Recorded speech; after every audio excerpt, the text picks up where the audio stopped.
Pray po tayo. Yung po natin ang ating tayo manalangin sa Diyos. Amang banal na sa langit, maraming salamat, Panginoon, sa araw na ito. Sa magandang panahon na ibinigay mo sa amin at sa mga anak mo na narito, Panginoon, na inuna ka. Binigyan ka ng oras, Panginoon, upang papurihan, pagsambahan, Panginoon. Maraming salamat sa buong week na binigay mo sa amin, sa full na blessing na binigay mo sa bawat isang mga anak mo narito, Panginoon. Maraming salamat.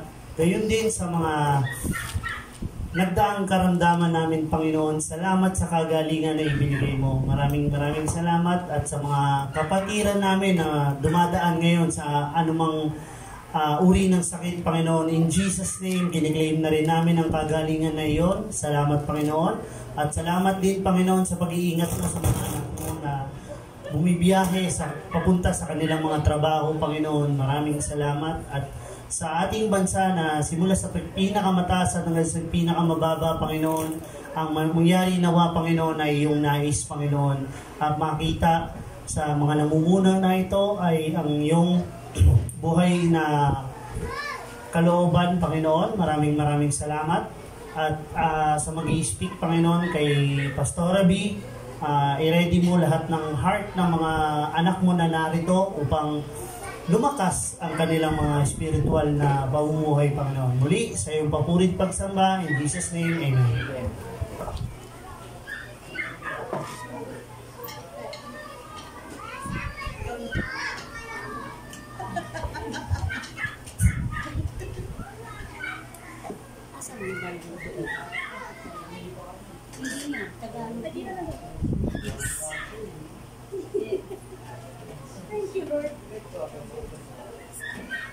Praise God. Mapagpalang araw po sa ating lahat. Amen po ba? Amen. Ba't para tayong Biyernes Santo? Matagal pa. Next week pa. Palakpakan natin ang ating Diyos na buhay. Lagi pong may dahilan para tayo maging masaya. Amen po? Amen. Yan. So, masaya tayo kasi napagtagumpayan natin muli yung mga battle. Yes, tama ka, Brother Rodel. Hamon sa buhay. Hindi hamon, talagang literal na hamon. Challenge. Totoo, hindi po biro yung pinagdaanan namin, pero salamat dahil sa mga laban na yan, nananalo dahil laging kasama ang Diyos. Amen po? Pinatunayan niya na kahit kailan, anak, hindi ka nag-iisa. Anak, hindi kita iiwan. Promise niya yun eh. Sabi niya sa Hebrew, huwag kayong magmukhang salapi. Dahil sapat na yung kung anong meron ka ngayon, matuto kang maging masaya, makontento. Sino ba yung nagsabi dito kanina? Na ipag-pray natin na makontento tayo kung anong meron sa atin, no? Sabi doon, matuto tayong makontento dahil ang tao ay hindi nakabase ang kasiyahan sa mga material na bagay. Tama ba? Kahit marami kang pera, kung hindi ka naman, tawag nito? Oo, no?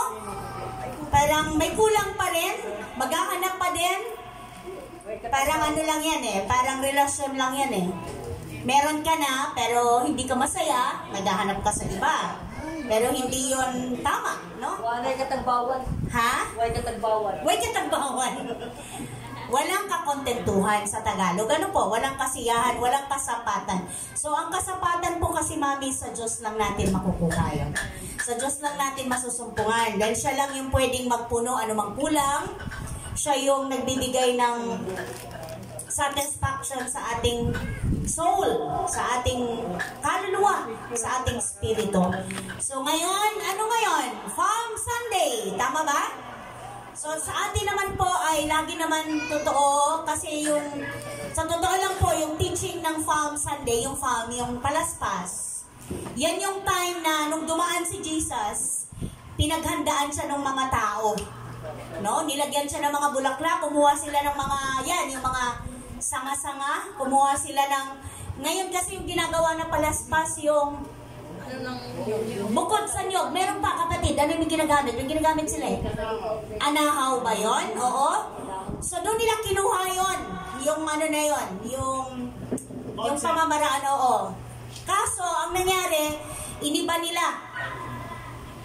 Sinusunog yata si Kamangyan. Ay, si Kamangyan. Palaspas. Si Palaspas.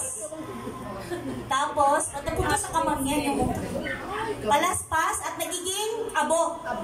Yan yung ginagamit yata pag Ash Wednesday. Tama po ba ako? Tapos yung iba naman, yung kalakaran nila, yung palaspas, gagawing panakot daw sa evil, lalagay sa pinto. Tama ba? Pag may palaspas ka raw na nabasbasan na, yan daw ay natatakot ang demonyo daw doon. Kaya pag may ganun ka sa bahay, hindi ka raw lalapitan. Hindi ho totoo yun, ha? Hindi ho natatakot ang demonyo sa palaspas kahit ilang beses pa yan na nawisikan. Sapat na po ang banal na dugo ni Jesus. Amen po? Kung ikaw ay may buhay na Diyos, sapat na yon para matakot ang demonyo sa'yo. So hindi dapat ang tao ang matakot sa demonyo, kundi ang evil ang dapat na matakot sa'yo dahil nagliliwanag ka. Diba sabi ng sa Ephesians, magliwanag kayo. Magliliwanag ang ilaw na nanahan sa inyo dahil si Christ ay nasa inyong lahat. Amen po ba? Sapat na ang ginawa ni Christ sa krus ng Kalbaryo para mapawalang bisa, para malabanan, para matalo ang gawa ng kadiliman. So, ngayon ay nagsisimula ng etong pasok. Pag Monday ba, Lunes Santo na ang tawag. Yan, dire-diretso na yan, diba?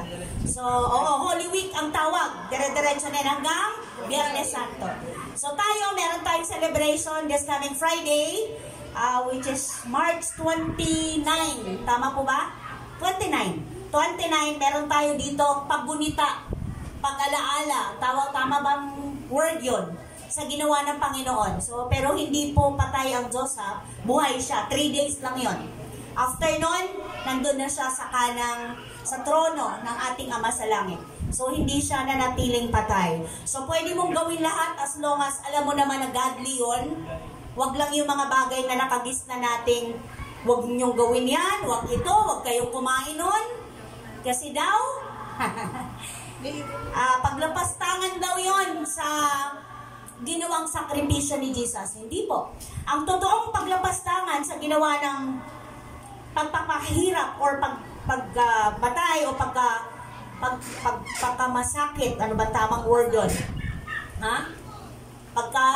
Paghihirap na lang para hindi tayo magkaintindihan tayong lahat. Ay yung namumuhay ka sa kasalanan.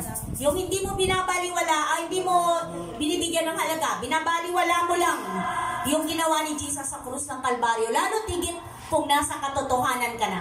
Alam mo na yung truth, nabasa mo na ang Bible. Alam mo na si Jesus napako sa krus dahil sa kasalanan mo. Pero nananatili ka pa rin sa mali. Yun po ang paglapastangan. Pero yung pagsunod sa mga pamahiin, hindi po totoo yun. Kasi hindi tayo dapat nabubuhay sa pamahiin. Tama po ba mga kapatid ko? Nabubuhay tayo sa katotohanan na pinalaya na tayo ni Christ. Lahat yon binayaran niya na sa krus ng Kalbaryo. So kanina, medyo naging busy po ako doon sa likod pag Meron po bang nag-explain ng ating verse? Ano po bang verse natin, kapatid, kanina? Ha?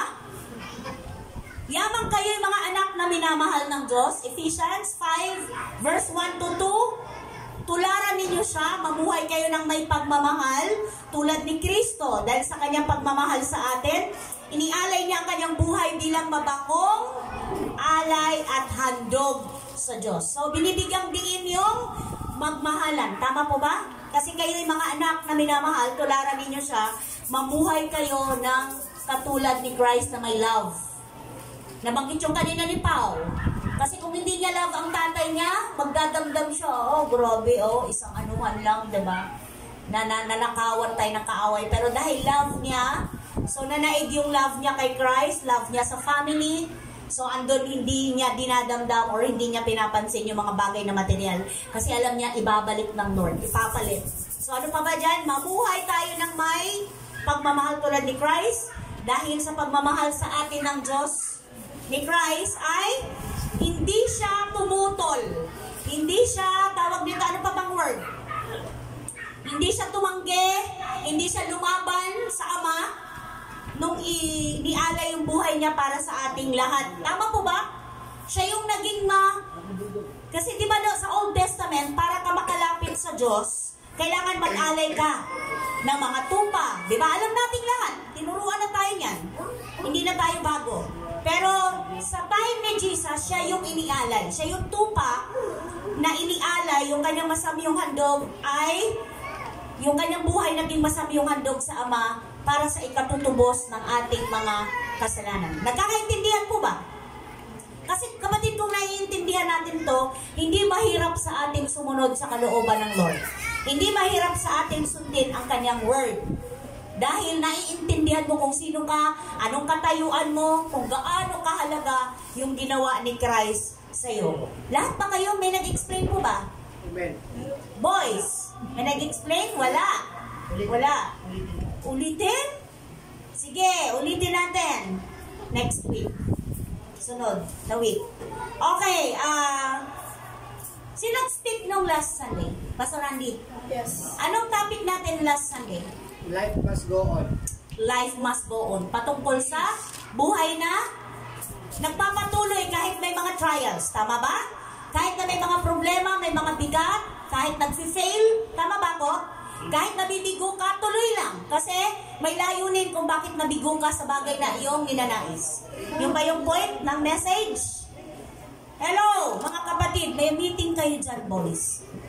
Okay, so ngayon po, ang pag-aaralan natin ay merong ka-connect or kung may kinalaman sa crucifixion ni Lord, ni Jesus Christ, at meron din po itong kinalaman sa tunay na pundasyon ng ating pong pananampalataya. Tama po ba? Anong pamagat ng ating pag-aaralan ngayon? Nandiyan na ba agad sa monitor? Ano yung pamagat dyan? Ang pundasyon ng ating pananampalataya. 1 Corinthians chapter 15, verse 1 to 4. Pwede ho bang tumayo lahat at basahin po natin ng malakas. Okay, mga kapatid, pakibasa po. Ngayon, ipinapaalala ko sa inyo. Sige po. Sa inyong mga balita, ipinangaral ko sa inyo, iyan ang magandang balitang iyong tinanggap at naging saligan ng iyong pananampalataya. Naligtas kayo sa pagitan nito.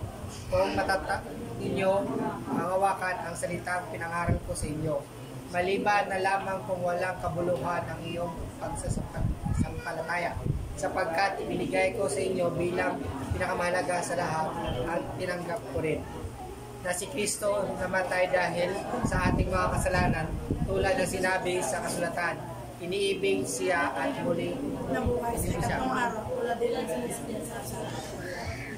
Amen. Tayo po'y manalangin. Amang banal na makapangyarihan sa lahat, kami ay lumalapit sa inyo patuloy sa oras na ito. Sa pangalan po ng iyong anak na si Jesus, nagpapasalamat po kami sa kalayaan po namin na magpuri ng sama-sama. Malaya po kaming manalangin na sabay-sabay. Malaya po kaming maipahayag sa lahat na ikaw ay mabuti at Diyos na tapat sa aming mga buhay. Ikaw ay buhay at makapangyarihan. Nararanasan po namin ang katuparan ng inyong mga pangako at naniniwala po kami na may magagawa ang salita mo sa buhay namin, Panginoon. Kaya kami narito ngayon dahil nananampalataya kami na may gagawin ka po sa aming mga buhay. At naniniwala kami, Panginoon, sa ginawa mo sa krus ng Kalbaryo. Muli aming gugunitain yung pinagdaanan mo, Panginoon. Gugunitain namin, Lord, yung nakasaad sa kasulatan na nangyari na at meron po itong kapangyarihan sa sinumang sumasampalataya dahil ito ay buhay at totoong nangyari. Marami pong salamat, Lord, sa buhay ng mga anak mo. I pray na katagpuin mo po ang bawat isa. May kanya-kanya pong dalang request sa inyo ang inyong mga anak. Dalangin ko, Lord, na nawa masumpungan mo sila na totohanang nananampalataya sa iyo, totohanang dumudulog sa iyo, totohanan at naniniwala na ang salita mo ay tutugon sa kanilang mga panalangin. Thank you, Lord. Pinupuri ka namin. We ask, Lord, in Jesus' name, ang leading and guidance of the Holy Spirit. I pray ang spirito ng karunungan, ang spirito ng kapahayagan na nagmumula sa iyo. Maraming pong salamat. Ang pangalan mo lamang ang nais namin na maitanyag, maitaas, maitanghal sa aming mga buhay. Thank you, Lord, sa katagumpayan ng gawain ito. Salamat sa presensya mo. Thank you, Lord, for your message, for your revelation. Use me, Lord God, for your glory and honor in Jesus' mighty name. Everybody say, Amen. Amen at Amen. Makaupo na pong lahat. Muli ko pong basahin ang 1 Corinthians chapter 15, verse 1 to 4. Mga kapatid, ngayon ipinapaalala ko sa inyo ang magandang balitang ipinapangaral ko sa inyo. Iyan ang magandang balitang inyong tinanggap at naging saligan ng inyong pananampalataya. Naliligtas kayo kung sa pamamagitan nito matatag ninyong pinangahawakan ang salitang ipinapangaral ko sa inyo. Maliban na lamang kung walang kabuluhan ang inyong pagsampalataya. 3. Sapagkat ibinibigay ko sa inyo bilang pinakamahalaga sa lahat ang tinanggap ko rin na si Kristo ay namatay dahil sa ating mga kasalanan tulad ng sinabi ng kasulatan. Inilibing siya at muling nabuhay sa ikatlong araw tulad din ng sinasabi sa kasulatan. Basahin ko lang sa 5, wala dyan. At siya'y nagpakita kay Pedro saka sa 12. So ito yung sulat ni Apostle Paul sa taga-Corinthians na akala natin yung gospel ay sa John 3:16 lang. Pero ito yung full, true gospel of salvation. Ito talaga. So pag tinanong kayo, ano bang saligan ng inyong faith? Ito yung sagot. Sa 3, na si Kristo ay namatay para sa aking kasalanan at siya ay nabuhay na uli o nagmuli after 3 days. So si Christ, kapatid, namatay hindi kung kanino lang, hindi sa kung walang saysay, kundi dahil sa akin at sa iyo, dahil lahat tayo ay kailangang tubusin sa kasalanan. Amen po ba? Hello mga kapatid. Ito ay reminder lamang, muling buhayin ang ating kamalayan, turuan tayo sa panimulang aralin, alam na natin to lahat. Pero lagi kong sinasabi na kahit ilang ulit mong basahin ang word, lagi kang may bagong makukuhang kapahayagan. Amen? So sa atin pong bilang mga anak ng Diyos, mahalaga pong ating inuunawa. Mahalagang lubos nating naiintindihan ang pinagmumula ng ating pananampalataya. Hindi pwedeng, ano ba yun? Sabi kasi kailangan tanggapin ko si Christ eh. Kailangan isuko ko yung buhay ko sa Panginoon. Bakit? So dapat naiintindihan mo kasi kaya ko kailangan si Kristo kasi hindi ko pwede o hindi ko kaya o wala akong magagawa sa case ko. Kasi lahat tayo ay may kaso na hinaharap o haharapin pagdating ng time, judgment time. Sa pagharap natin sa ating manlilikha, walang iba kundi yung ating Ama sa langit. So no exempted, walang exemption dito. Lahat tayo, dahil sabi sa Romans, lahat ay nagkasala. No one is righteous. Walang matuwid, wala kahit isa. Kahit gaano ka kabait, may kasalanan ka. Kahit baby pa lang, kahit nasa sinapupunan pa lang, may minana ng kasalanan. Kaya mahalagang ating naiintindihan, kaya pala. So ang kailangan natin ay relasyon sa Diyos. Hindi pagpalit ng reliyon. So pag tinanong kayo, anong reliyon nyo? May relasyon ako kay Kristo. So gusto mong specific, ako ay born again Christian. Nagkaintindihan po ba? So huwag natin ikahiya. Dahil ang na-born again sa iyong kapatid, hindi yung flesh. Dahil ang sabi doon sa John 3:3, hindi ka na makakapasok sa iyong bahay bata sa iyong nanay, just yan ang nanay mo muli. Dahil matanda ka na, malaki ka na. So ang ipinanganak sa iyo, ang spirito, dahil yun yung nagkasala. Yun yung sumuway sa Diyos. Yun yung namatay, yung ugnayan ng tao sa Diyos. Dahil yun ang nagkasala. Yun ang dahilan bakit humiwalay ang tao sa Panginoon. So dahil dito, hindi sapat ay ikaw ay safe o ligtas na. Dapat naiintindihan natin lahat kung ano ang ginawa ng Diyos para ma-save ka, kapatid. Amen? Ikaw at ako ay dapat nakakaintindi, naiintindihan mo ang katayuan mo sa harapan ng Lord. Pagka ganun po, na nauunawaan mo, hindi mo hahayaan ang sarili mong manatili sa kasalanan. Magkamali ka man, hihingi ka kaagad ng tawad at hindi mo na yan uulitin. At aaminin mo sa sarili mo, aware ka, kapatid, na Lord, hindi ko kayang baguhin ang sarili ko, kailangan kita. Tulungan mo ako dahil nag-promise ka sa iyong salita na lahat na bayaran mo na sa krus ng Kalbaryo. Kasi nungalingan lang ang ibinubulong sa iyo ng kaaway. Mahina ka, hindi mo yan kaya. Hindi po totoong hindi natin kaya. Ano sabi sa Philippians 4:13, I can do all things through Christ who give me strength. So hindi totoo na ang basihan ng ating lakas ay sa ating mga nakasanayang gawin o yung ating mga nakagisnang gawin, kundi sa pamamagitan lamang ng ating Panginoong Hesus. Doon tayo lumalakas. Sa anong part ba tayo may ambag para sa ating salvation? Meron ba, kapatid? May nagawa ka ba? Meron bang sa part mo na nagawa ka para sabihin mo, oy, may nagawa ako para magkaroon ako ng assurance ng kaligtasan? Walang dahilan, walang ibang dahilan kung bakit tayo nag-spend ng time sa ganitong ating activity, spiritual activity, kundi puro salvation ang ating pinaka-motivation. Amen? Kasi naniniwala tayo na ang buhay natin dito sa mundo ay temporary lang at talagang meron tayong final destination. Walang iba kundi sa harapan ng ating Diyos. Kaya nga ba, hindi sayang yung ating ginagawa tuwing ganito na mga panahon. Kasi lahat ng ito ay merong katuturan, may saysay. Sa totoo lang, ito lang talaga ang may katuturan. Lahat ng ginagawa natin, pagsisikap, paghihirap, dito lang yan, maiiwan lahat. Diba nung sabi sa Timothy, dumating tayo walang dala, aalis tayo na walang dala. So ang dala natin, mga bagay lang na may kinalaman sa ating spiritual life. Ang salita ng Diyos naman. So sabi po dyan, pundasyon o the foundation of our faith. Ano nga ba ang pundasyon ng ating pananampalataya? Ito po yung word. 3.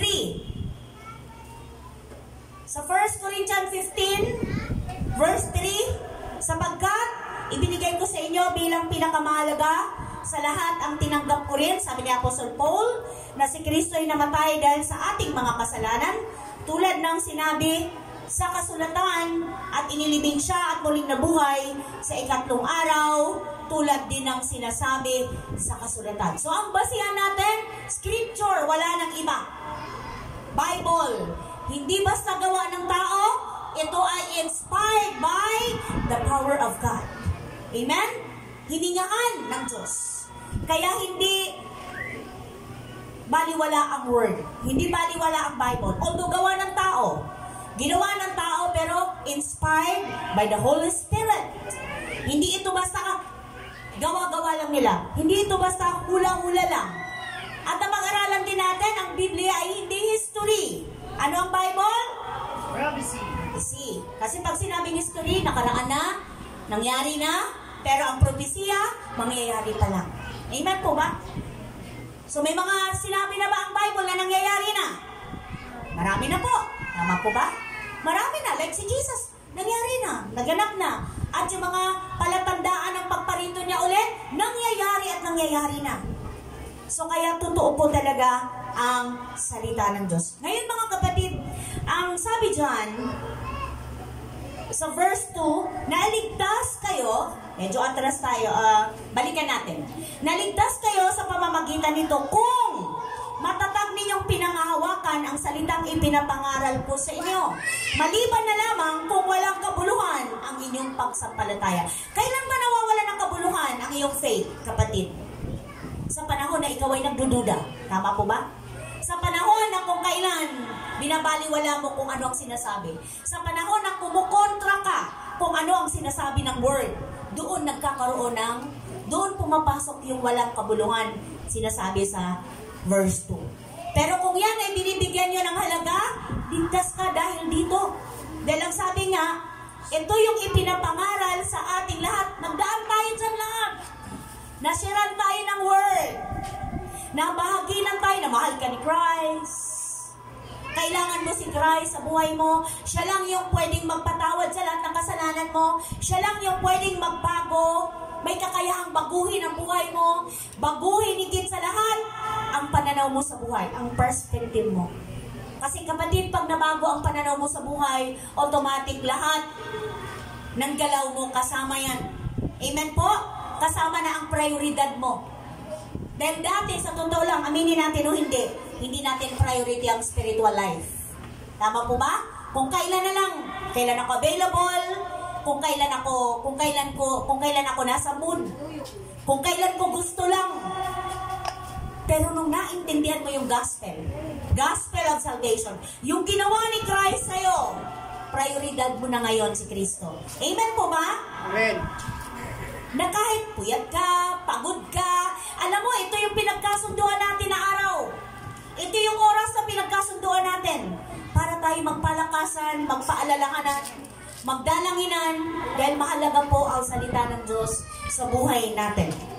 So, ang sabi dyan, Galatia chapter 1, napakahalaga po nito na paalalahanan ka at ako, ikaw at ako. Andyan po ba? 11 to 12, anong sabi? Mga kapatid, nais kong malaman ninyo, tama po ba? Na ang magandang balitang ipinapangaral ko ay hindi ito kata ng tao at hindi rin ito itinuro lang sa akin ninuman. Tama? Si Jesucristo mismo ang naghayag nito sa akin. Sino nagsasalita nito? Si Pablo pa rin. Apostle Paul pa rin. Siya yung pinakahamak na apostol dahil siya yung unang-unang nag-persecute sa mga tagasunod ni Christ. Kay Kristo mismo, sa Diyos mismo. Nililid niya ang mga tao para usigin ang mga Kristiyano during that time. Pero, nagkaroon siya ng personal encounter with God. Tama po ba? Sa Panginoon. Nung nasa lugar ng aklat sa Damascus. Okay? So, andyan po yung word ni Apostle Paul para tayo po totally maniwala na ang gospel, ang katotohanan, ang turo tungkol kay Christ ay hindi katang tao lang. Hindi ito gawa-gawa lang. Ito ay galing mismo kay Kristo. At ano po ba ang makukuha natin at nakikita natin bunga o fruit ng ating faith sa buhay natin ngayon? Meron po ba? Nawa meron na. Kung wala, ito, nire-remind tayo. Number 1, ito yung bunga ng ating faith. Meron po ba? Meron na tayong mapayapang ugnayan. Bakit dati wala ba? Wala. Bakit? Walang relasyon. Hindi mo alam. Hindi mo pa alam na galit sa'yo ang Diyos. Kanina sabi ni Pao, hindi ko alam kung malakas ako sa Lord. Wala akong malakas sa Lord. Walang favoritism ang Lord. Hindi ko alam kung deserve ko ito. Wala rin deserve. Dahil lahat tayo deserve na mapahamak. Kundi dahil ito sa grasya niya lang. Amen? Sa biyaya lang ng Panginoon, kapatid, kaya mo nararanasan yan. Dahil lang sa kagandahang loob ng Lord, dahil kahit hindi ka tapat, tapat ang Diyos. Tandaan mo yan. Sabi ng Lord, kahit hindi kayo tapat, mananatili akong tapat. Kaya tingnan mo, pag nag-pray ka, Lord, sinabi mo sa iyong salita, hindi hahayaan ng Lord na mapahiya ang pangalan niya sa iyo at lalo tigit sa mga nakakakilalang ikaw ay followers ni Christ. Amen po? So meron na tayong mapayapang ugnayan sa Diyos, kapatid. Dahil sa faith mo, meron ka ng mapayapang ugnayan sa Lord. Dati, ano tayo ng Panginoon dati? Mga kaaway. Di ba pag sinabing kaaway, hindi ka basta-basta nakakalapit. Medyo mag-aalangan ka. Tama? Medyo mangingimig ka kasi wala kayong magandang relasyon. Meron kayong hidwaan. Merong namamagitan sa inyong hindi maganda. Pero dahil kay Christ, meron na po tayong tunay na kaugnayang mapayapa sa ating Diyos Ama. Tingnan nga po natin ang patunay. Nandyan po ba sa Roma? Hello, meron po ba? Romans chapter ano yan? 5 verse 1 to 2. Sapagkat napawawalang sala na tayo sa pamamagitan ng ating pananampalataya, meron na tayong mapayapang ugnayan sa Diyos. Sa pamamagitan ng ating Panginoong Hesukristo, sa pamamagitan ng pagsampalataya kay Hesukristo, tinatamasa natin ang kagandahang loob ng Diyos at tayo'y nagagalak dahil sa pag-asang tayo ay makakabahagi sa kanyang kaluwalhatian. So, di po ba, nasabi ko lang kanina na dahil sa kagandahang loob ng Lord, kaya ka may blessing, kaya ka may favor, kaya mo nararanasan ang buhay na payapa, dahil po kay Jesus Christ. Dahil po sa kanyang kagandahang loob. Dati, pag nagpipray ka, umuuntog lang yan sa kisame, sa bubong. Hindi umaabot sa kanyang trono. Kaya may mga panahon na bakit parang hindi dinidinig ng Lord ang panalangin ko? At saka parang yung feeling mo, ang layo-layo mo sa Diyos. Dahil po yan sa kasalanan. Pero ngayon, dahil sa ginawa ni Christ sa krus ng Kalbaryo, at nanampalataya ka, naniwala ka, nagkaroon ka na ng payapang ugnayan sa iyong Diyos na buhay. May verse pa ba dyan? Ngayon, kaibigan na tayo ng Lord. Dati kaaway. Ang sarap pakinggan. Ano po? Ngayon, kaibigan na tayo. Sa verse 11, tama po ba? 5? 10 to 11. Dati, tayo'y mga kaaway ng Diyos. Tama po ba? Nasa screen. Dati, tayo'y mga kaaway ng Diyos. Ngunit, tinanggap na niya tayo bilang mga kaibigan. Sa pamamagitan ng, pagkamatay ng kanyang anak. So, malinaw mga kapatid. At dahil dito, tiyak na maliligtas tayo, sapagkat si Kristo ay, buhay. Praise God. At hindi lamang yan. Tayo'y nagagalak dahil sa ginawa ng Diyos sa pamamagitan ng ating Panginoong Jesucristo, sapagkat dahil sa Kanya ay tinanggap tayo bilang mga kaibigan ng Diyos. Ang sarap pakinggan, di po ba? Maging kaibigan ka nga lang ng may mataas na katungkulan sa ating bansa. Proud ka, di ba? O wag na, sa opisina na lang, sa trabaho na lang. Maging close ka lang sa boss mo, sa may mataas na posisyon, parang feeling mo iba ka dun sa mga, di ba? Parang lahat yata ay pwede mong ilapit. Lahat yata ng request ay pwede mong ilatag. Tama po ba? Pero huwag nating abusuhin kasi may mga taong naaabuso yon, nagagamit sa hindi maganda. So masarap po na mapaalalahanan muli na dati kaaway ako ng Diyos. Pero ngayon dahil kay Christ, dahil sa pagkamatay niya sa krus ng Kalbaryo, ngayon ako ay kaibigan niya. Thank you, Lord. So, meron pa bang verse? Wala na. Meron? Romans chapter 1 verse 17. Ano bang sabi dyan? Sa pamamagitan ng pagsuway, tama ba? Ano ba yan? Romans 1:17. Sapagkat sa magandang balita ay ipinapakita kung paano itinutuwid ng Diyos ang kaugnayan ng tao sa Kanya. Ito ay sa pamamagitan ng pananampalataya pa din. Kasi ang pinag-uusapan natin ay faith. Pananampalataya buhat sa simula hanggang sa wakas, tulad ng sinasabi sa kasulatan, ang itinuturing ng Diyos na matuwid sa pamamagitan ng pananampalataya. Sa pamamagitan ng pananampalataya ay mabubuhay. Kasi nga ang ating title ay yung pundasyon ng ating faith. Walang iba kundi si Jesus Christ. So sa pamamagitan ng pananampalataya, itinuwid ng Diyos ang kaugnayan ng tao sa Kanya. Nakita niyo po yun? Yung katotohanan yun? Dahil dati ang layo ng tao sa Panginoon dahil sa kasalanan. Merong malalim na bangin ang pagitan. Ano bang storya yun sa Bible? Kay Lazaro at sa mayaman? Mayaman. Okay.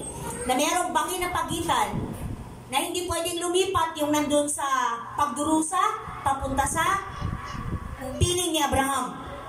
Hindi rin pwedeng lumipat yung nasa piling ni Abraham dun sa lugar ng pagdurusa. Nakita niyo po yung sa lugar ng pagdurusa na nagre-request siya kahit yung dulo ng kanyang daliri isawsaw sa tubig para lumamig lang yung dila niya sa tindi ng init. So hindi to kwentong kotsero lang, ito ay totoo. Totoo yung lugar ng Hades or pagdurusa. Impyerno, totoo po yun. Okay, next. Pangalawa po, bunga ng ating faith sa pagkamatay at pagkabuhay na ulit ng ating Panginoon. Nararanasan natin ngayon ang grasya ng Diyos. Totoo po ba yan, mga kapatid? Yes. Sister Helen, subok na subok yan. Dahil sa grace ng Lord. Amen? So, hindi lang pala yung amazing ang Lord sa ginawa sa inyong tatay sa family. Pinaranas din sa amin kung paano. Kasi si Brother Gilbert din nun, di ba, parang nawalan din siya ng malay nun, lupay-pay na rin. Si tatay, as in, akala niya seconds lang. Pero 30 minutes, naka 30 minutes pa siya. 25 seconds. Seconds. Kalating minuto. So matagal din yun. Akala niya 1 to 2. Tapos sinabi niya, ganito pala ang mamatay. See? Malala. Pero, ang sinabi niya doon, bago ako mamatay, bago ako mawalan ng, mawalan ng malay. Bago ako pumunta doon, nagsabi siya, Panginoon, patawarin mo ako. Mahalaga yun, ha? Mahalaga yun. Last minute, bago kayo mawalan ng ulirat, hingi nyo sa Lord lahat ng tawad. Lahat, Lord, patawarin mo. Tanggapin mo ang aking spirit. Dapat alam natin lahat yun. Kasi hindi natin alam. Amen po ba? Hindi natin alam. Ano man ang mangyari? So, bago ka kasi dumating sa puntong yon, mayroon pa eh. Diba? Buhay pa kamalayan mo. So, mahalaga na meron kang last minute na paghingi ng tawad sa ating Diyos na buhay. Kasi pag bukas ng mata mo noon, siya nakaharap mo. Diba? Sarap. Sarap ng ano na yan, ma-imagine mo lang. Sino doon? Ang ating makapangyarihang Diyos. Doon mo lang siya makikita ang kanyang glory pagpatay ka na. So sobrang ningning niya, hindi ka pwedeng humarap sa kanya ng buhay. Diba? Okay. Ay pag doon naman, wala rin bawian. Pag doon sa, ano to, ang init ha. Pwede bang bumalik? Wala, walang balikan. Kaya, rewind. Ayoko dito, hindi pwede. Kaya, yung mga binabangungot, di ba, natatauhan, hello! Di ba may mga taong binabangungot? Naku, hindi ko na gustong balikan yung panaginip ko. Kasi binangungot sila. Kaya, so, pwede rin warning yun. Di ba? Kasi ang Lord nangungusap, even sa dream. So, pwedeng warning yung mga, anong tawag nun? Yung mga, yung bangungot. Yung binabangungot, pwedeng, Urong.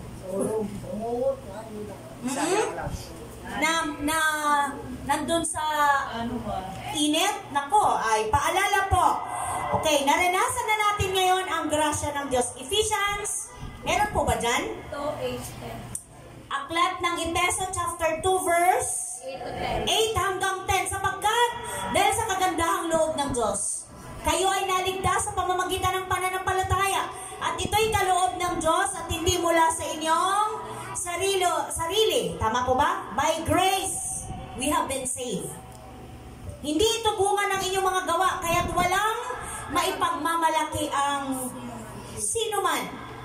Kung ano tayo ngayon ay gawa yan ng Diyos, at sa pakikipag-isa natin kay Kristo Jesus, ay nilikha niya tayo para sa mabubuting gawa na inihanda na niya nung una pa man upang gawin natin. Kaya hindi pwede yung katwiran na hindi ko kayang gumawa ng mabuti. Kaya mo. Ang linaw eh. Bago pa man, kaya mo na gumawa ng mabuti sa tulong ni Kristo. Pero kung ikaw lang, hindi mo nga talaga kaya. Kailangan mo si Christ. Kilalanin mo, kapatid, yung magagawa ni Kristo sa iyo. Yun lang yung verse, kapatid. Pang number 3 na tayo. Tito. May Tito pa.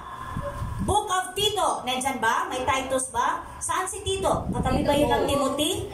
11:14. Ayun, si Tito. Tito, chapter ano yan? 2, verse 11 to 14. Verse 11 to 14. Tama ba? Dahil alam mong... Tama? Sapagkat nahayag na ang kagandahang Sapagkat Tito 11. Sapagkat nahayag na ang kagandahang loob ng Diyos, tama? Na nagdudulot ng kaligtasan sa lahat ng tao. Ito ang nagtuturo sa atin na talikuran ang makamundong pamumuhay at damdaming makalaman at mamuhay tayo sa daigdig na ito ng may pagpipigil sa sarili. Matuwid at karapat-dapat sa Diyos habang hinihintay natin ang pinagpalang araw na ating inaasahan. Ito ang araw na mahahayag ang kaluwalhatian ng ating dakilang Diyos at tagapagligtas na si Hesus Kristo. Hanggang ilan yan? 14. 14, na naghandog ng kanyang sarili upang palayain tayo sa lahat ng kasamaan at linisin tayo upang maging kanyang sariling bayan na masigasig sa paggawa ng mabuti.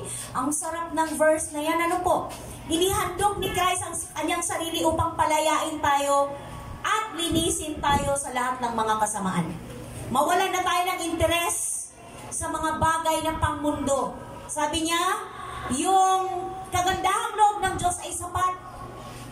Nagdulot sa atin ng kaligtasan at tumutulong sa atin upang, ano po, makapamuhay tayo ng naaayon sa kanyang kalooban. Na huwag na tayong mamuhay sa paraan ng mundong ito. Tama po ba? At lagi tayong may self-control. So kung natitempt tayo sa mga bagay-bagay sa mundo, meron na tayong control dahil kay Christ. Okay? Number 3, at pinaka-last po.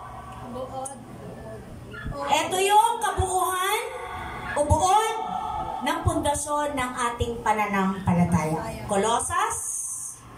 Andyan po ba mga kapatid? Aklat ng Colosas. Chapter ano yan? 1, verse 15. Si Kristo, tingnan niyo po itong verse na to. Si Kristo ang larawan ng Diyos na di nakikita. Siya ang panganay na anak at pangunahin sa lahat ng mga nilikha. Sapagkat sa pamamagitan niya ay nilikha ang lahat ng nasa langit, nasa lupa, nakikita man o hindi. Pati ang mga espiritual na kapangyarihan, paghahari, pamamahala at pamumuno. Ang lahat ay nilikha ng Diyos sa pamamagitan niya at para sa Kanya. Siya ang una sa lahat, ang buong sansinukob ay nanatiling nasa kaayusan sa pamamagitan niya. Napansin niyo po kung paano nakalutang pala tayong lahat pero nasa ayos. 'Di ba? Yung dagat, yung mga bundok, tama po ba? Imagine niyo yan, isipin niyo na lang. Ako nga namamanga ako pag nandun ako sa pinakamataas at nakikita ko lahat kung gaano kaganda ang nilikha ng Lord at kung gaano kalaki o kalawak. Hindi mo kaya i-explain kung gaano kadakilat ka makapangyarihan ang Diyos na nagbigay ng talino sa tao. Tama po ba? Sa mga tulay, sa San Juanico Bridge na lang. Grabe mamamangha ko, Lord, grabe. Diba? Tao ang may gawa, pero yung kakayahan at dunong ng tao, saan nanggaling? Diyos. Amen. So, ang linaw dito sa Colosas, siya yung may-ari ng lahat, nakikita man o hindi. Hawak niya sa makapangyarihan niyang kamay, kaya ang lahat ay nasa ayos. Nasa order lahat. Hindi nagbabanggaan ang mga planeta. Tama? Hindi nagbabanggaan yung mga lahat ng nilikha niya. Isipin nyo na lang kung paano na nagkakaroon lahat ng yan. Tapos sasabihin ng iba, wala daw Diyos. Sino may likha niya kung walang Diyos? Sino may ari sa'yo? Tama po ba? Sino nagbigay sa'yo ng hininga kung walang Diyos? Basta ka na lang ba lumitaw dyan mula sa lupa? Tama po ba? Yung mga natural na mga nilikha ng yan, yung mga yan. Kanino galing yan kung walang makapangyarihang Diyos na may-ari ng lahat? So, ang sabi dito, sapagkat minarapat ng Diyos, hanggang ilan ba ito kapatid? 23. Sapagkat, ano na ako? 19. Dapat ng Diyos na ang buon niya. 18 pa lang ba? Siya ang ulo ng iglesia or ng church. Baka may makarinig sa atin, uy, iglesia yung mga yun. Ang Tagalog kasi ng church ay iglesia. Uy, iglesia pala kayo. No! Ang Tagalog kasi ng church ay iglesia. Ito yung binabanggit dito. Siya ang ulo ng iglesia ng kanyang katawan. Siya ang pasimula. Siya ang panganay na binuhay mula sa kamatayan upang siya'y maging pangunahin sa lahat. Sapagkat minarapat ng Diyos na ang tao sapagkat minarapat ng Diyos na ang buo niyang kalikasan ay manatili sa anak. At sa pamamagitan ng anak, niloob ng Diyos na ang lahat ng bagay, maging sa langit o sa lupa ay ipagkasundo sa Kanya.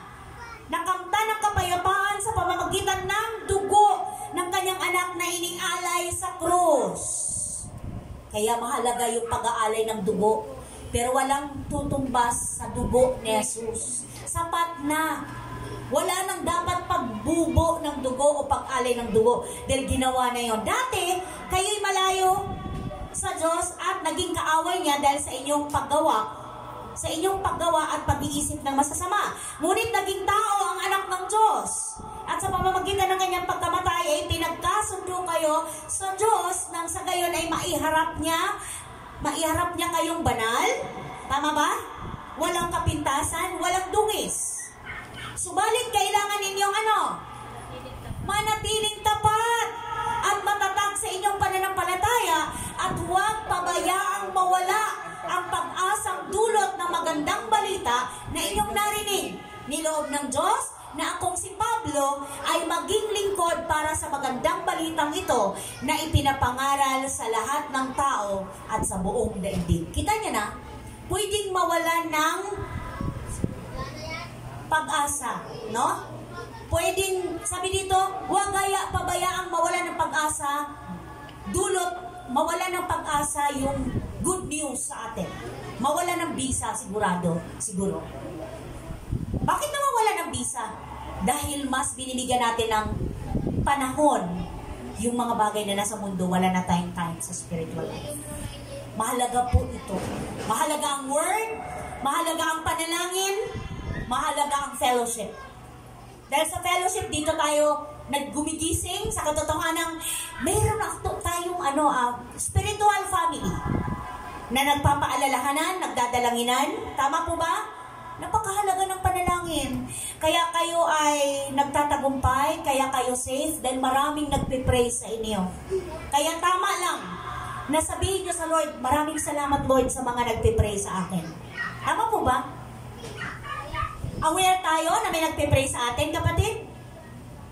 Pinagpipray po kayong lahat. As in name by name. Kaya ganun kayo kapalad. Ayaw ng Lord na kayo ay madayang muli ng kaaway. Kaya mga kapatid ko sa pananampalataya, dapat alam po natin yung pundasyon ng ating faith. Mag-stand tayo doon. Huwag tayong mag-wave. Huwag tayong tawag nito parang alon na kung saan ang hangin natatangay. Amen? Mag-stand ka. Ano ba sinabi ng Lord? Pinatawad ka na, pinagaling ka na. Pinagaling ka na sa iyong mga karamdaman. Pinatawad ka na sa lahat ng kasalanan, kaya huwag ka nang paulit-ulit na nagkakasala. Amen po? Lahat ng kahinaan mo, nabayaran na ng Panginoon sa krus ng Kalbaryo. So ano po yung pundasyon ng ating faith? 1 Corinthians 15, 1-4. Si Kristo ay, ano nangyari kay Christ? Namatay dahil sa iyong mga kasalanan, subalit hindi siya nanatiling patay, nabuhay siya ulit. Patunayan na ikaw na nanampalataya sa Kanya ay may buhay na walang hanggan. So bilang pagtatapos, anong sabi diyan mga kapatid ko? Ngayon, naturuan na tayo at napaalalahanan. Tama po ba? Meron ba dyan? Naliwanagan na din kung gaano ka makapangyarihan. Tama? Ang pinagmula ng ating pananampalataya. Kaya dapat dapat natin pagsikapan. Tama ba yung word? natin mag-stand ba o manindigan? Mag-stand. Sa mabuting balita. Mabuting balita, walang iba kundi ang salita ng Diyos. Anong sabi niya sa 1 Peter? Nandyan po ba? 1 Peter 1:7. Walang kinikilingan ng Diyos. Kita, sasabi ko lang nito kanina.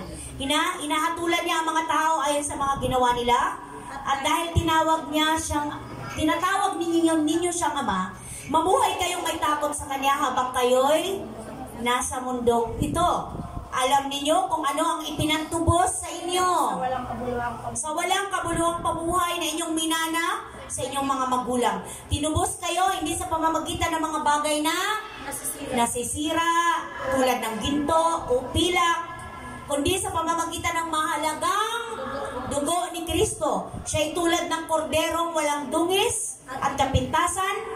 Itinalaga siya ng Diyos bago pa nilikha ang daigdig at alang-alang sa inyo ay ipinahayag sa mga huling araw na ito.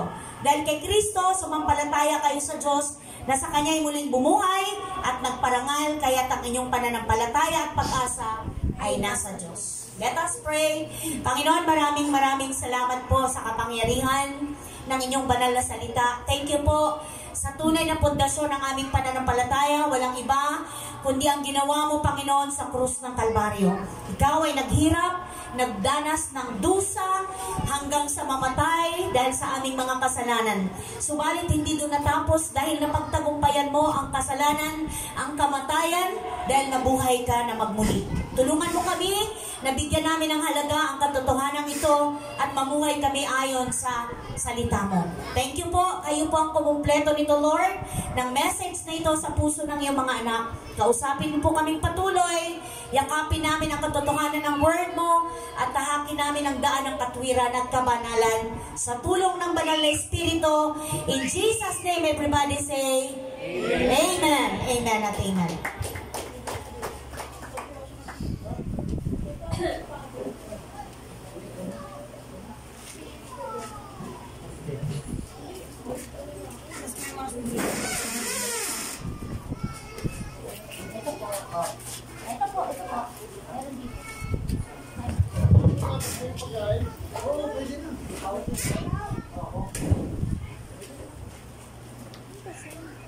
Praise God. So ngayon po, nadako po tayo sa tithes and offering. Ang pagbibigay po sa Panginoon ay isang privilege. Hindi po ito mabigat, kundi ito magsilbing kagalakan sa puso mo, sa puso natin, na tayo maging isang part tayo sa gawain ito. Dahil alam niyo po ba alam niyo ba yung part na to is napakagandang privilege na to?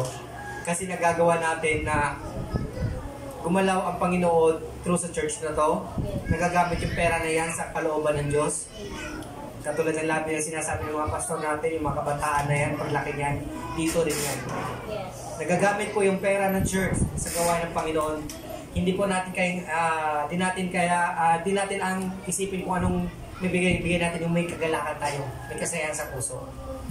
Katulad ng asawa ko, sa pagdating ko ng pagjo-joyride, sabi ko, Langga, bago mo isipin yung pera, unahin muna yung tithes. Tinatabi niya kagad. Bago ang lahat. So, pinapakita ko sa kanya na pag inuna mo yung Panginoon, tuloy-tuloy yung flow ng blessing. Tuloy-tuloy yung pagpapala ng Panginoon. Kahit sa pagdating ng sabi ko sa kanya, Langga, ito na yung tira sa pera, binawas ko na yung gas, yung top up, o yan ang matitira yung budget to. Lagi mong tandaan, unahin mo yung tithes pagtabi. So yun, yung blessing Panginoon continue. Walang pigil. So tayo po magbigay na may kagalakan, kasiyahan sa puso, dahil ang Panginoon nakatingin sa puso at sa motive natin. So tayo po magbigay.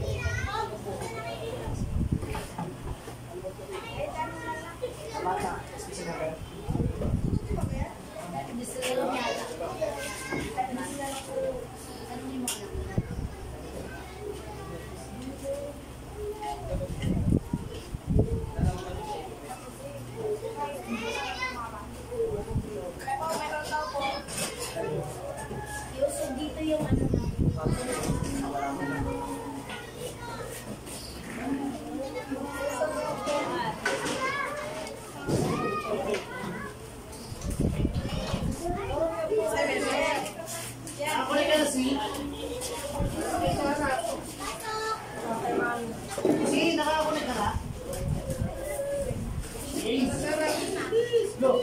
Dito na ako na. Mabit ka dito.